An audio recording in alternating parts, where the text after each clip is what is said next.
देखिए, मुंबई और पुणे के बीच में जो कर्जत और लोनावाला का घाट है, इसमें पिछले 3 दिन से लगातार भारी बारिश का सामना करना पड़ रहा था। इसमें अगर देखें तो कल के लिए 370 mm से ज़्यादा की बारिश हुई है। परसों भी 160 mm से ज़्यादा की बारिश इस सेक्शन में हुई थी।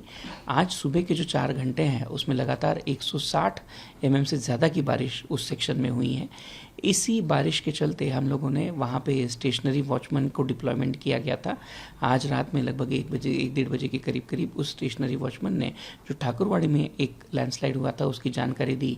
उस लैंडस्लाइड की जानकारी मिलने के कारण हम लोगों ने 2 ट्रेनें दौंड ग्वालियर जो उस वक्त पे खंडाला स्टेशन पे थी और साथ में लोकमान्य तिलक टर्मिनस से बेंगलोर जाने वाली गाड़ी जो ठाकुरवाड़ी स्टेशन पे थी, इन दोनों गाड़ियों को तुरंत रोका गया और इन दोनों गाड़ियों को किसी भी व्यक्ति को या गाड़ी को किसी प्रकार की क्षति नहीं पहुंची है, किसी व्यक्ति को कोई इंजरी नहीं हुई है।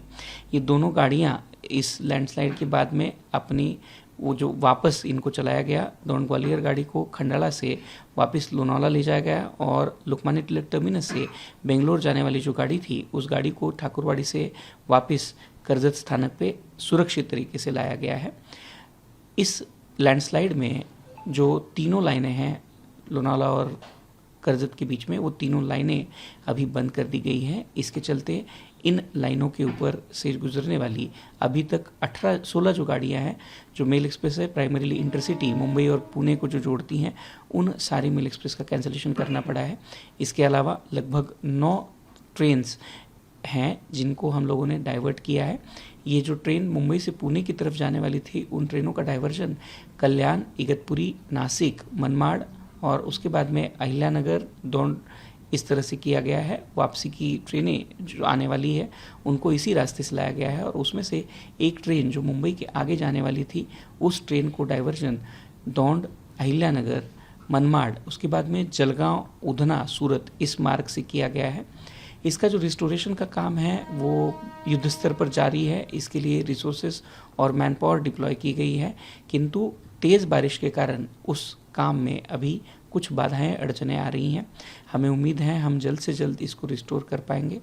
यात्रियों की सुविधाओं के लिए हमने जो मुख्य स्थानक है जैसे छत्रपति शिवाजी महाराज टर्मिनस, दादर, लोकमान्य तिलक टर्मिनस, पनवेल, कल्याण, ठाणे, पुणे, चिंचवड़, अहिल्यानगर, दौंड, नासिक और मनमाड़, इन सभी पे यात्रियों की सहायता के लिए may I help you booth का प्रावधान किया गया है। इन सभी may I help you booth के नंबर जो हैं वो भी सोशल मीडिया के द्वारा सभी यात्रियों तक पहुंचाए जा रहे हैं। हम यात्रियों से अनुरोध करते हैं कि आप यात्रा शुरू करने से पहले अपनी गाड़ी की सद्य स्थिति की जानकारी इनके माध्यम से या रेलवे के सोशल मीडिया माध्यम से या NTS ऐप के माध्यम से लें और जिसके चलते आप अपनी यात्रा सुरक्षित और संरक्षित तरीके से कर सकते हैं।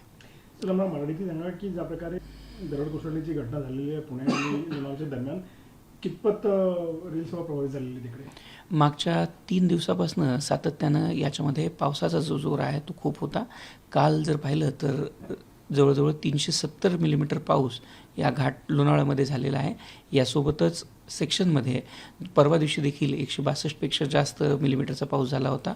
आज सकाळच्या 3 तासामध्ये 120 मिलीमीटरपेक्षा जास्त पाऊस हा लोणावळा स्थानकावरती आणि एकूणच घाटामध्ये झालेला आहे। याच्यामुळेच खबरदारीची योजना म्हणून रेल्वेद्वारे याच्यामध्ये स्टेशनरी वॉचमन हे सर्व जागांवरती नियुक्त करण्यात आलेले होते। अशाच एका स्टेशनरी वॉचमनच्या माहितीनुसार जी ठाकुरवाडीमध्ये जी दरड कोसळली त्याची माहिती लगेच त्याने रेल्वे प्रशासनाला आणि संबंधित अधिकाऱ्याला दिली। त्यानंतर घाटामध्ये ज्या 2 गाड्या होत्या, दौंडवरून ग्वालियरवर जाणारी एक गाडी, या गाडीला खंडाळ्यावरनं वापस लोणावळा स्थानकापर्यंत आणलं गेलं आणि सोबतच लोकमान्य टिळक टर्मिनसवरनं बेंगलोरला जाणारी जी गाडी जी ठाकुरवाडी स्थानकावरती होती त्या गाडीला वापस कर्जत स्थानकावरती आणण्यात आलं। यामध्ये कुठल्याही गाडीला किंवा कुठल्याही प्रवाशाला कुठल्याही प्रकारची क्षती पोचलेली नाही, इजा पोचलेली नाही, अडचण झालेली नाही। परंतु या लँडस्लाइडमध्ये या ज्या दरड कोसळण्याच्या घटना आहे यामध्ये कर्जत आणि लोणावळा दरम्यानच्या जे तीनही ट्रॅक आहेत ते याच्यामध्ये हॅम्पर झालेले आहेत. त्याच्यामुळे या ट्रॅकवरची जी मूवमेंट आहे ती सध्या सस्पेंड करण्यात आलेली आहे. याच्यामध्ये आत्तापर्यंत एकूण 16 ज्या प्रामुख्याने मुंबई आणि पुण्याच्या दरम्यान चालणाऱ्या गाड्या होत्या, या गाड्या कॅन्सल करण्यात आलेल्या आहेत. लांब पल्ल्याच्या 9 गाड्यांना आपण डायव्हर्ट केलेलं आहे. या डायव्हर्ट केलेल्या गाड्या या कल्याणवरनं लोणावळ्याच्या ऐवजी कल्याणवरनं इगतपुरी, मनमाड या मार्गे आणि अहिल्यानगर, दौंड या मार्गे चालवल्या जातील. वापसीच्या गाड्या देखील याच मार्गाने परत येतील. एक गाडी जी सुरतकडे आणि पुढे जाणार होती, त्या गाडीचा मार्ग हा दौंड, अहिल्यानगर, मनमाडवरनं जळगाव, उधना, सुरत मार्गाने डायव्हर्ट करण्यात आलेला आहे.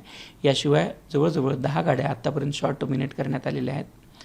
या पावसाचा प्रामुख्याने जो घाटामध्ये परिणाम झालेला आहे त्याचं रिस्टोरेशनचं काम आता प्रायोरिटीवरती केलं जात आहे. यासोबतच कर्जत ते खोपोली दरम्यान लवजेच्या स्थानकाच्या जवळ देखील पाण्याच्या प्रवाहामुळे ट्रॅकच्या खालची काही जागीचं बलास्ट, एका जागीचं बलास्ट हे वाहून गेलेलं आहे. यामुळे तिथली देखील सर्व्हिस, कर्जत आणि खोपोली दरम्यानची सर्व्हिस देखील सस्पेंड करण्यात आलेली आहे. रेल्वेच्याद्वारे या सर्व्हिसेस देखील रिस्टोर करण्याचा प्रयत्न चालू आहे. कर्जत आणि खोपोली जर सोडलं तर त्याशिवायचे बाकीच्या ज्या सबर्बन सर्व्हिसेस आहेत त्या सर्व सबर्बन सर्व्हिसेस आता सुरळीतपणे चालू आहेत. आपण प्रयत्न करतो आहोत की या दोनही सर्व्हिसेस लवकरात लवकर रिस्टोर करू. त्यासाठी आवश्यक ते मॅनपॉवर आणि आवश्यक ते रिसोर्सेस या जागांवरती पोहोचवण्यात आलेले आहेत. सर, रेलमंत्री स्वतः याच्यावर लक्ष देऊन बसलेले आहेत. त्यांनी चर्चाही केली आहे GM सोबत आणि इतर अधिकाऱ्यांसोबत. त्यांनी काय काय सूचना दिली तरी? माननीय रेल्वे मंत्री महोदयांनी देखील जनरल मॅनेजरसोबत या विषयाबद्दल चर्चा केलेली आहे आणि ते सातत्याने या स्थितीवरती नजर ठेवून आहेत. त्यांनी याच्यावरती प्रवाशांना कुठल्याही प्रकारची अडचण होऊ नये आणि प्रवाशांना सर्वतोपरी मदत करण्यात यावी असे निर्देश दिलेले आहेत. यासोबतच लवकरात लवकर रिस्टोरेशनचं काम पूर्ण करण्यात यावं असे आदेश देखील माननीय मंत्री महोदयाद्वारा देण्यात आलेले आहेत आणि त्याच क्रमामध्ये मध्य रेल्वेद्वारा ह्या सगळ्या रिस्टोरेशनचे प्रयत्न चालू आहेत.